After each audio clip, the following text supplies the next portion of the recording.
Welcome to the Adoptive Dad Playbook. Sit back, relax, and grab a beverage with your host, David Bischlein. Good day, men. Hope everyone is doing well. Hope everyone's staying safe in this COVID time. Welcome to our second episode of the Adoptive Dad Playbook. Today's episode is called Out of Order. Our first guest is going to be a gentleman named Leslie Londeen. Little disclaimer.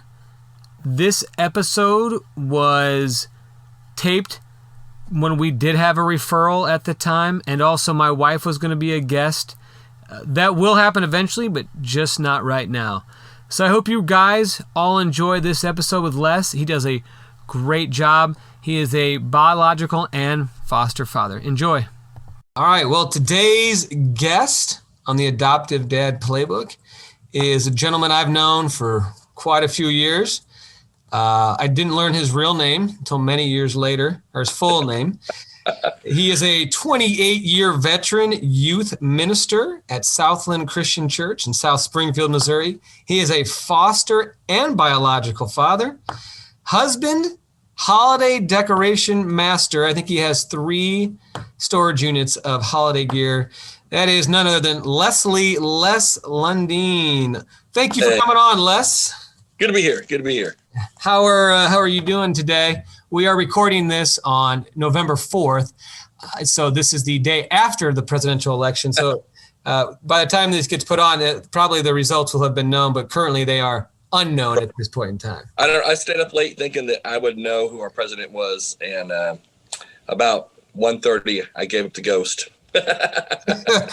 I stayed up too late myself, about 11:30. At that point, it was not worth staying up for because everything was either counted or not counted at that time.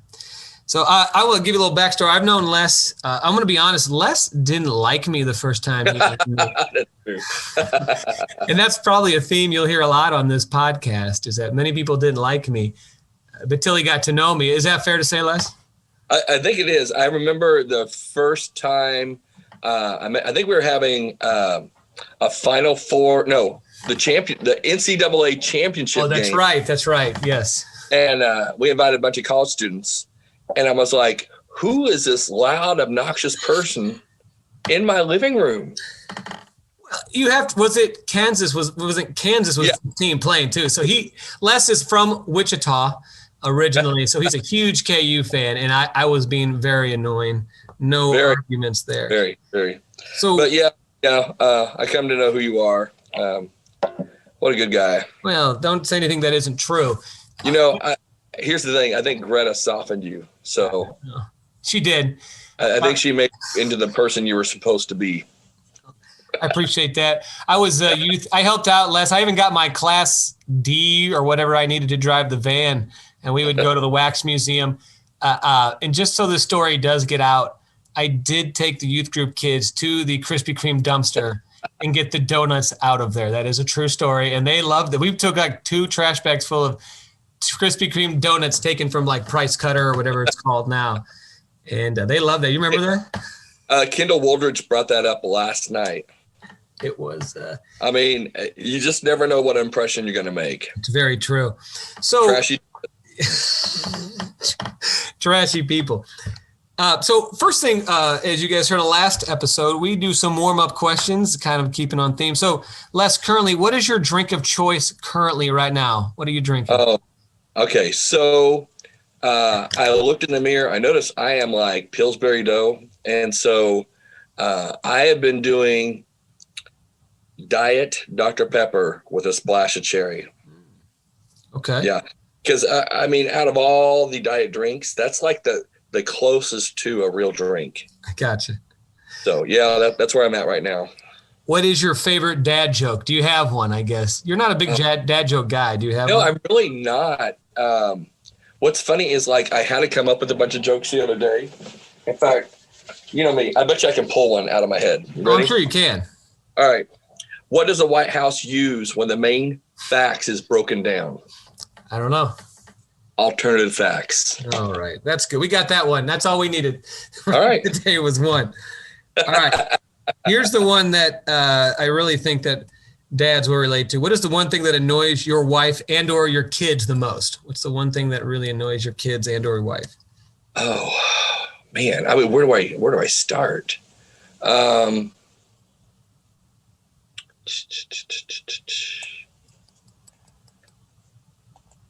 There's so many things that annoy them.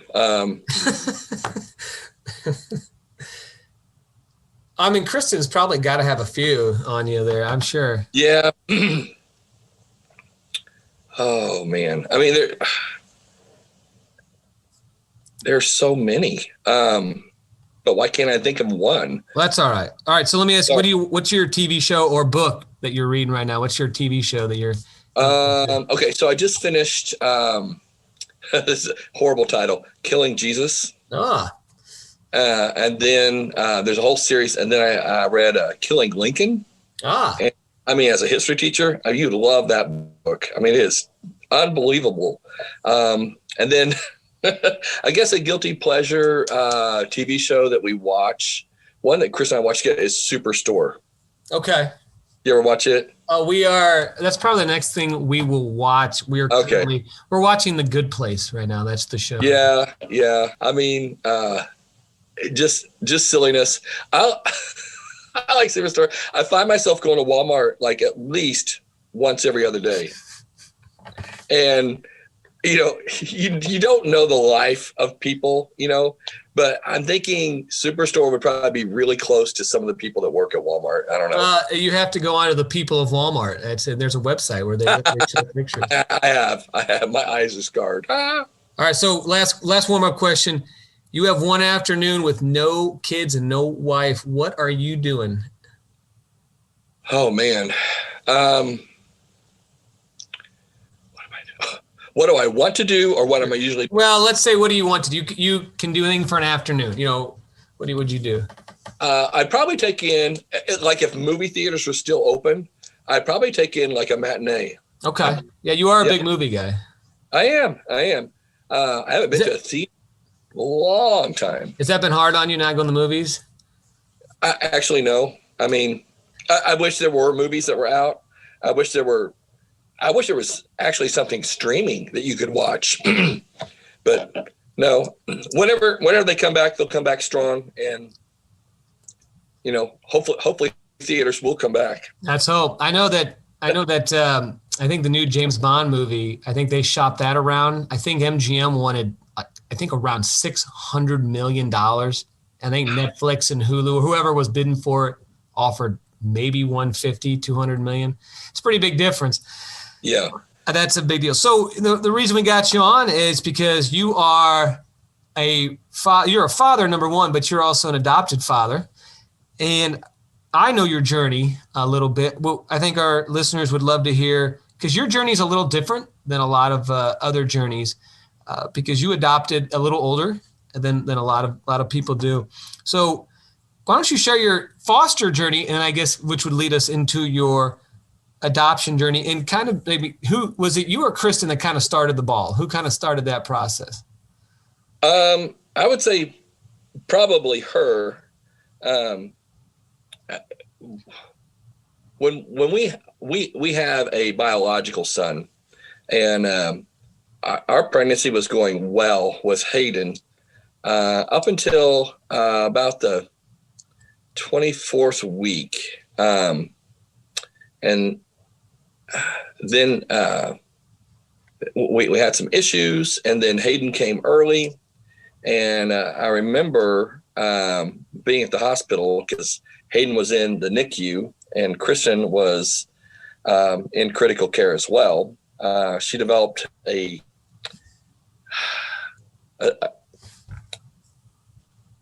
what is called, can't think of the name of it.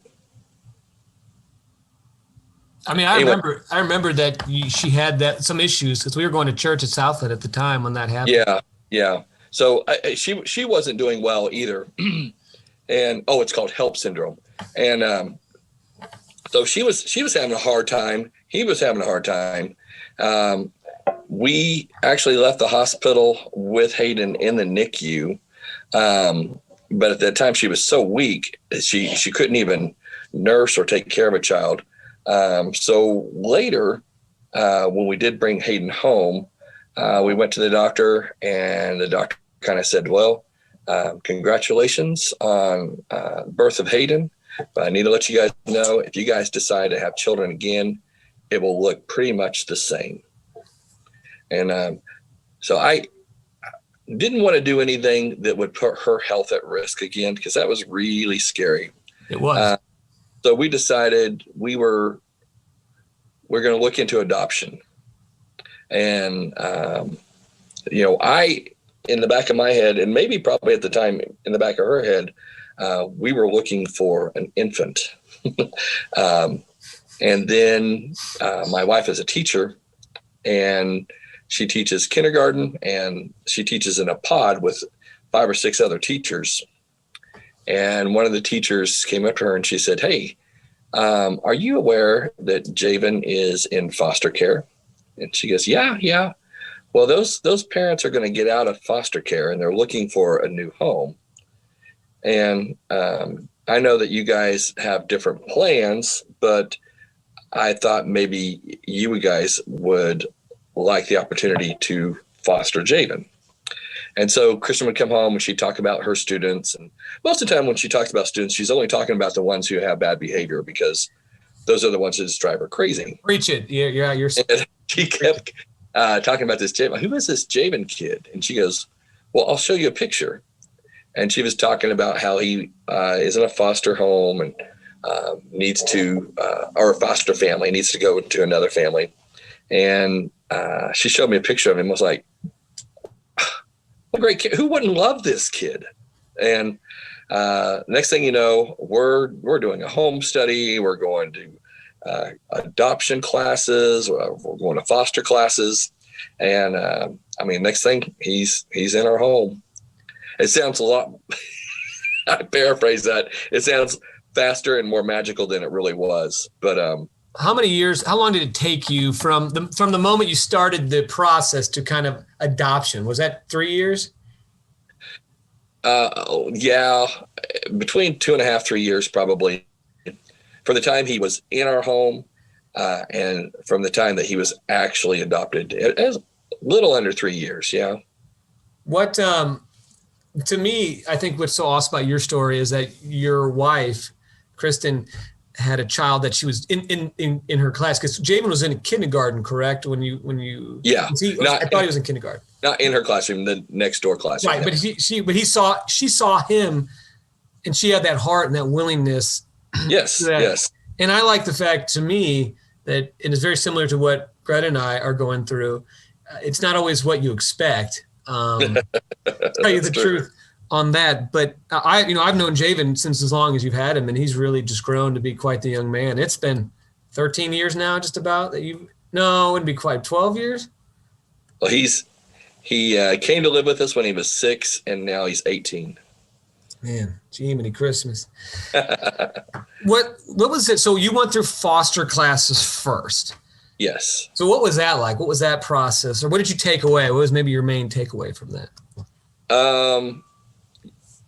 I felt like they were really helpful in the sense of preparing you,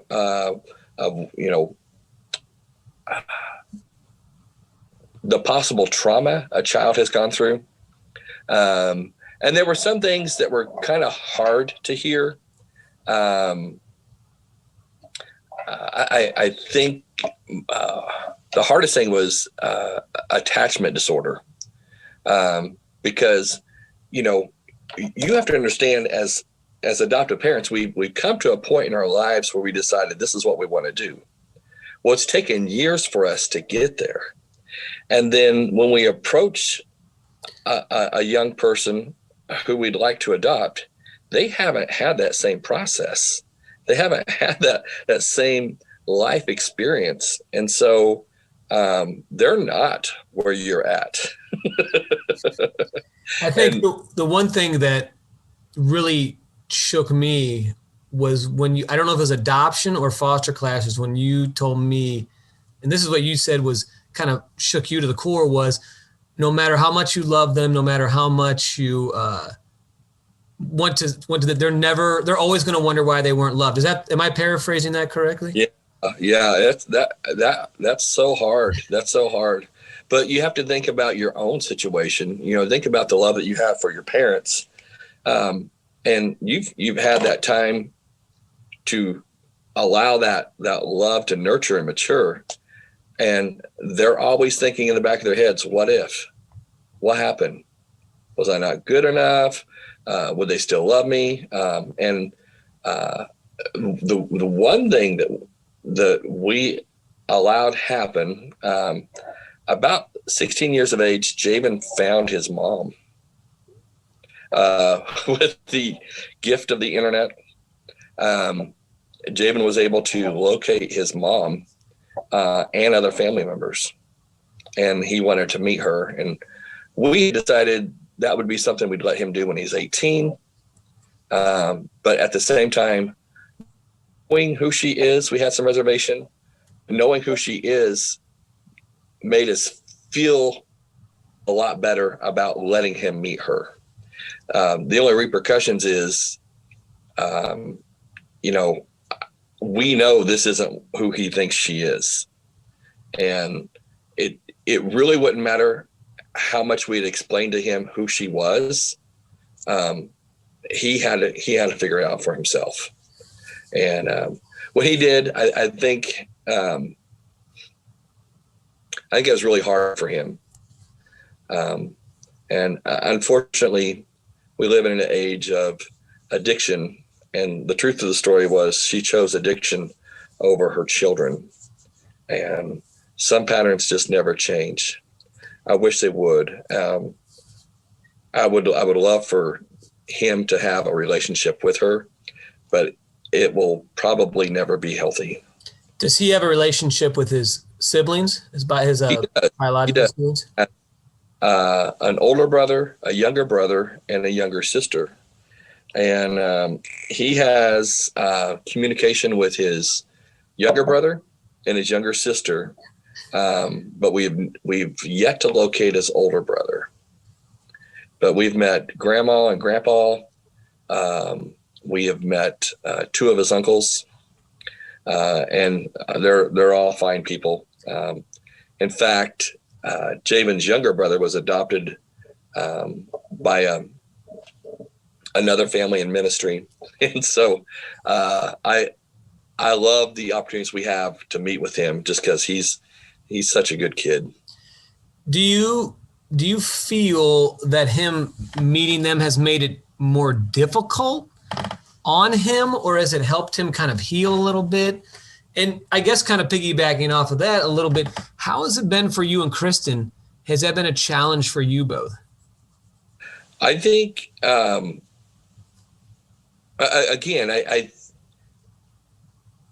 don't know what his preconceived idea of who his mom was going to be like.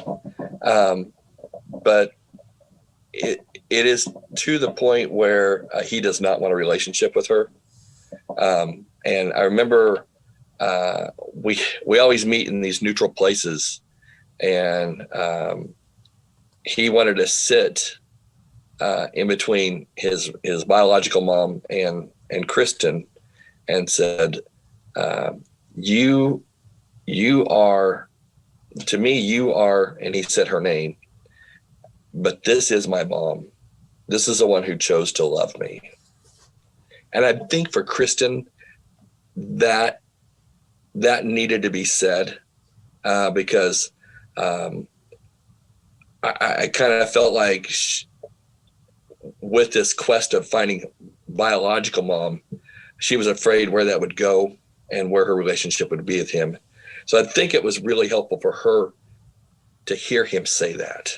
It's interesting. I've read read and listened to podcasts about families that almost have a relationship with the biological mother, especially, and I always find that super interesting, or just how awesome that relationship would be. Because thinking about my own, whenever my daughter gets to come home, that it's a little different our situation, but your situation where she lives in that area, I don't know, yeah. But my cousin, for example, is adopted, and I don't think that he has ever had a chance to meet his biological parents, or his mother at least. So that is a huge step. I'm sure for Kristen that had to have been just like a weight. I guess I hate to use the word weight, but almost a reaffirmation of that she's done the right thing a little bit. I'm sure probably a little bit, or at least that's probably not the right word, but just a real positive thing for her to hear. Right. I don't know how else to put it.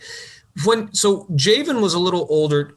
And you kind of adopted out of birth order, which, a lot of people say don't do that. Have you found that more challenging? Like, I guess you didn't really know him before, but has the way you raised Javen, the way you raised Hayden, has that been a lot different? Have you had to do different things? And if so, I mean, what's a couple of things you've had to do differently?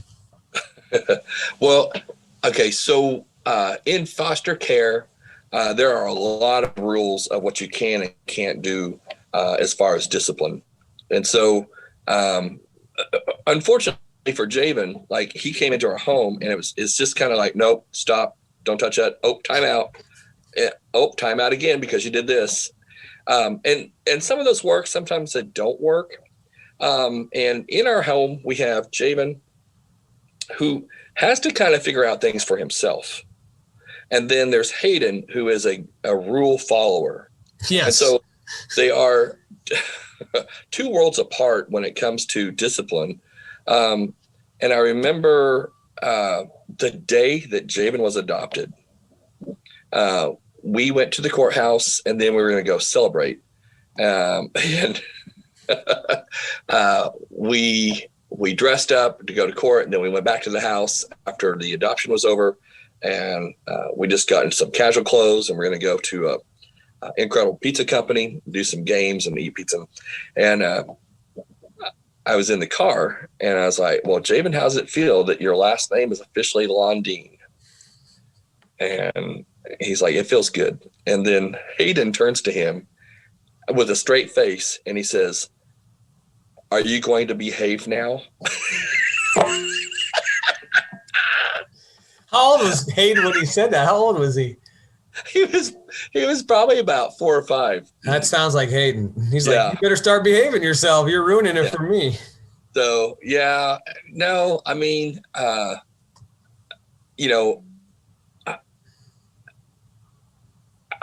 think this would be true even if all your kids are biological.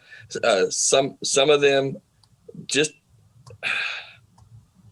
respect things differently. And I know for Javen, it's like direct, redirect. Hayden, sometimes we don't even have to say anything just because he's already seen what's expected. So that may not always be fair. I know for my oldest brother, he got into a lot of trouble. And so I was able to figure things out just because he got in trouble for things. So I'm like, oh, well, I don't want to do that. So that's interesting that. Or it made me become more sneaky. I don't know. Yes. They just didn't get caught. So I have a feeling that my youngest biological son will be Mr. Sneaky. I think Timothy will be Mr. Sneaky. So looking at it from a dad's perspective, how do you feel raising a child that's not biologically owned? Have you ever, comparatively with Hayden, do you ever feel different? Does it ever affect you? Do you ever even think about it? What's funny is, like, I can really relate to Javen because, like, even his physical appearance is almost as if he was born from us. It's true. And some of his personality blends well with our family. So, I mean, I'm at the point now where, I mean, I don't even think about it. Now Hayden is kind of, puberty hit that kid. I mean, he's taller than I am. His voice is lower. And sometimes when he stands next to me, I'll hear people say, wow, you can definitely tell he's your child. And so, to me, I think he's a great mix between me and Kristen. I feel like I think Javen and I look more alike.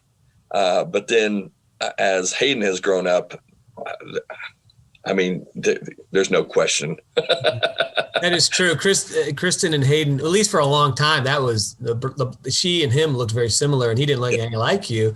But then Javen does look a little bit more like you. Do you feel like, because he's 19, right? He's 18. He's 18. Excuse me. He just graduated, I know.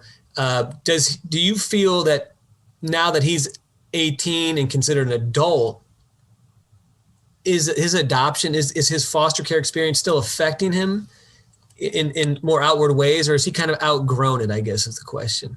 Oh, I think he outgrown it early. I honestly do. Yeah. Now, in some ways, I feel like he's ahead of the game and has a lot of things figured out. And then there are some things where I can tell that he still needs a little bit of nurturing.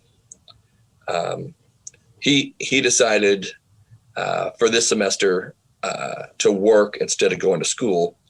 And quite honestly, with things that are kind of happening this particular school year, I think that'd be fine, because I'm afraid a lot of his classes would probably be online.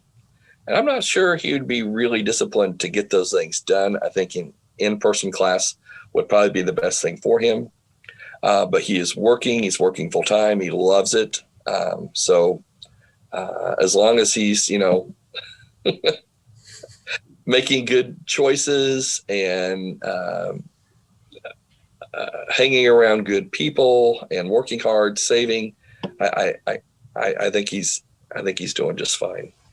So when you guys adopted, how did it affect your marriage? What's something maybe that you noticed maybe when you adopted differently than when you had Hayden? I understand Hayden's was, his birth was very challenging, but what was a stress that was put on your marriage comparatively?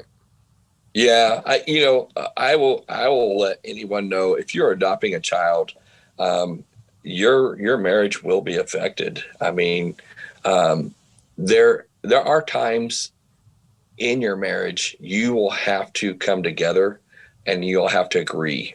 And this is the one area you have to agree. You have to agree on how are you going to discipline, and what are you going to allow or not allow.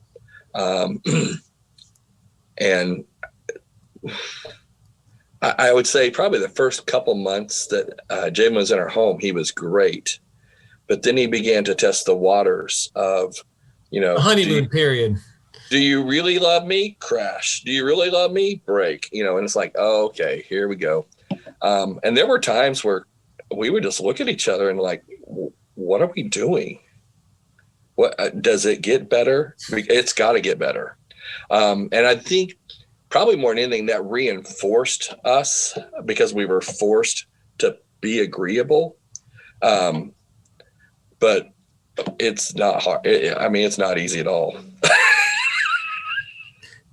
And those kinds of things happen at the most inconvenient moments. Well, of course. Like when you're getting ready to walk out and go to school and someone has an absolute tantrum, or,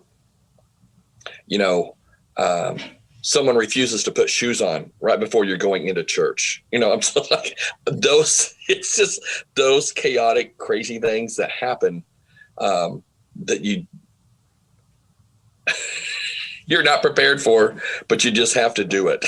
That's with any child, I would say, especially my own three. So if you have a billboard, like if you could put a billboard up in Springfield, Missouri, where you live, about adopting or fostering for dads, what would you put on there? Oh, what would it say?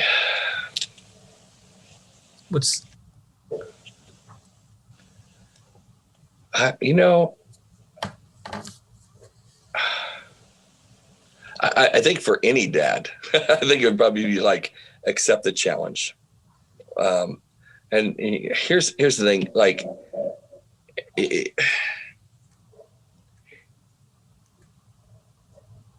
it takes a lot to be a dad. And it's something you just can't walk into.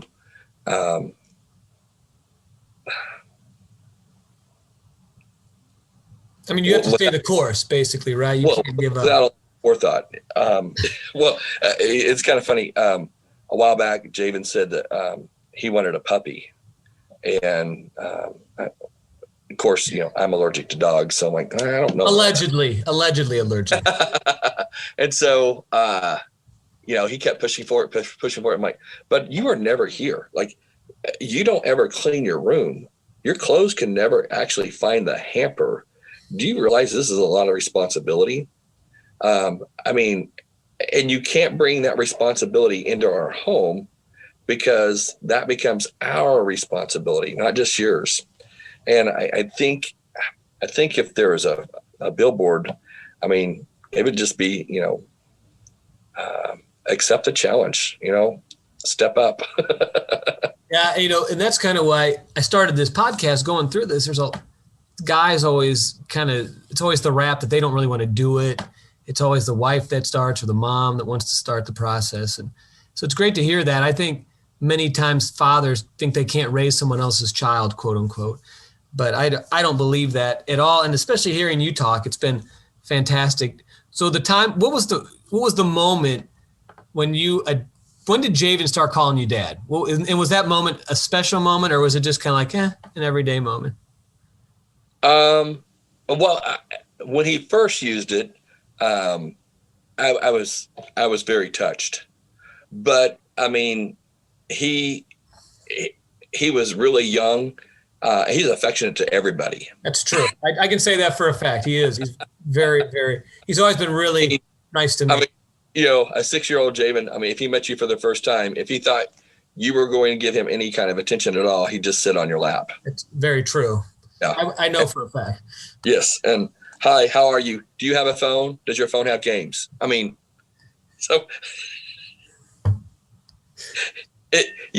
answer your question, it melted my heart, but at the same time, he would have been the same affectionate to just anyone in his life at that time. As we wrap up the 5th down questions, as I call them, as we wrap up, what is your favorite thing you do with your children, or either one, or what's one thing you really enjoy doing with them? Just spending any kind of time. For Javen, it was going to his football games and his soccer games. He actually played indoor soccer into his senior year and loved it. For Hayden, I am quite the musician, but this kid is able to compose, is able to play any instrument you put in front of him. He is on the academic team, the math team, National Honor Society, took the ACT as a 7th grader. Just a smart kid. Last night, we got a map out. This is how nerdy we are. We got a map out of the United States. And as the results were coming in, we were coloring in the states. And it was just kind of fun to just share that excitement. And finally, at 1:00, I said, Hayden, you're going to be a bear to wake up in the morning. So you need to lay down. And James was like, Dad, why would you deny him this? This is history. And it was like, because you're not the one waking him up in the morning. So the question was he a bear this morning? Was he challenging to get up for school? He was, yes. So the prophecy fulfilled. So I don't know, just any time that I can spend with my kids, they both have vast different interests, but just having the moment to share those football games, soccer games, concerts, even nerdy stuff. What has probably been your biggest struggle being a dad? What's the one thing you struggle with that maybe other dads could relate to that maybe they don't talk about, but they struggle with? Making intentional time, because, work can really drain you. Well, especially being a youth pastor like you, youth minister, where you give to kids all the time, and you're constantly doing things for other kids. And I can only imagine for you. Yeah, I think the hardest thing is just making sure my time is intentional. I even taking Hayden to school this morning. We drove and we were halfway to the school when I realized I didn't even turn on the radio. And I'm like, you know what? Isn't it good just to have a little bit of quiet? And even though we didn't really say much on the ride, it was just like, let's just take in, because as soon as you get out of the car, craziness starts. So let's just enjoy this quiet. You kind of answered the next question. That was the most rewarding part. You kind of answered that. I think just seeing you with your sons has been phenomenal. Just how much you love on them. I would say, is that probably the most rewarding part? Just getting to spend that time and see them grow. It is, yeah. So on this adoption foster journey, what has probably been the most surprising aspect that just kind of really came out of nowhere? Either can be a positive or negative, or just in general. I think for me is there is nothing greater in everything that you do. You can work very hard. You can work really smart. You can accomplish great things, but there is nothing greater than seeing Jesus through the eyes of your own kids. And when you see them begin to grow and understand and have some of those aha moments of who Christ is and how he works in their lives, that is the most rewarding thing. I know I had the chance to baptize my older two, Josh and Luke, so that was really special. And so it is. And all right, last question. What's the best advice you could give to a dad that's pondering foster adoptive care? I would, I think forums like this are helpful. You're going to receive a lot of help from going to the adoption classes. They're very informative. But the one thing that we've noticed, we were in an adoption support group in our own church. Everyone's journey is different. No one has the same story. Some people still have contact with biologicals, some don't. Some kids were abused, some weren't. Some are domestic adoptions, some are even local, like in your case. Some are international. I have a brother-in-law and sister-in-law who adopted 3 young men from Haiti.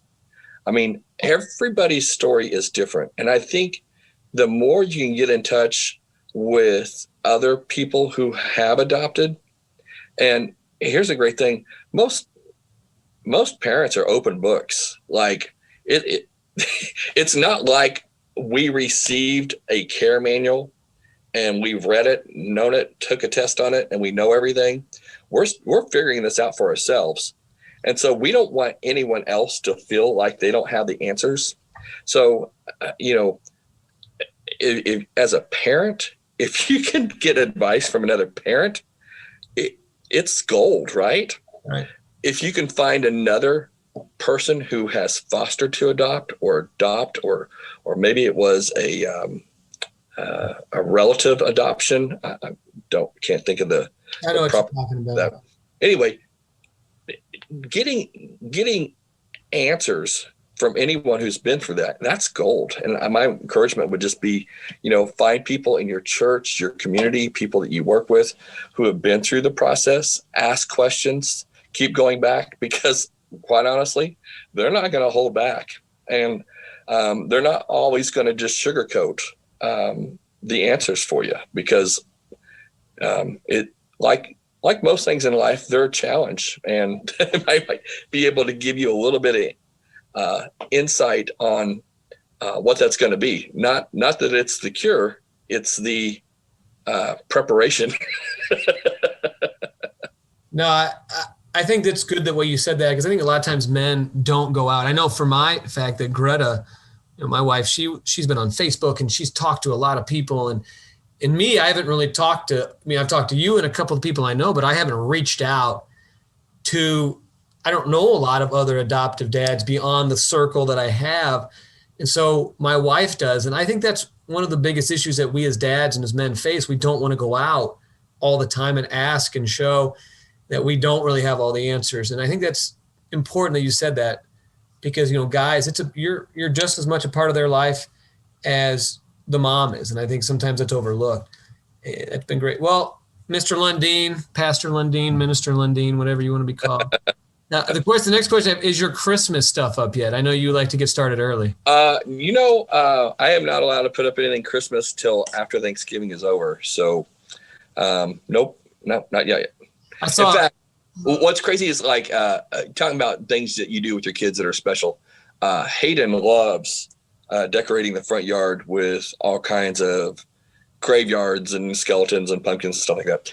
Our last week was so incredibly wet. It rained for 4 days straight. So the ground was still soft, and it's about 5:45 the night of Halloween. And I'm like, Hayden, do you want to put something out before trick-or-treaters come? He's like, Dad, I don't know. And I was thinking maybe he had outgrown all this. Next thing I know, he's down in the John Deere room, bringing up buckets and totes full of stuff. I was like, dude, I don't care what you put out, but just remember, we got to clean it up in the morning. So. Well, yeah, that's always the key. My kids want to do all that. You know, we want to put up, my kids want inflatables for the house. And I really that because it looks like an inflatable during the day. It looks like you have trash all over your yard. It's like, oh, man. Yeah, you are Mr. Decoration Extraordinaire and one of the most organized men that I've ever known. How many storage units do you have of stuff? You've got to have at least 2. Well, I mean, most of it's stuff that I use here at the church. So I have a closet, a youth shed here, and then my basement. So, Mr. Londeen, thank you for your time, and I appreciate it. And we'll talk to you soon. Do you have any social media if you want to plug out there? If you want to plug your social media? I don't actually. I don't. That's that because I knew you didn't. I just wanted to curious you. Anyway, thank you, gentlemen, for listening today. And Les, thank you very much. We appreciate your answers. Have a great one. Thanks for listening to the Adoptive Dad Playbook. Be sure to follow us on social media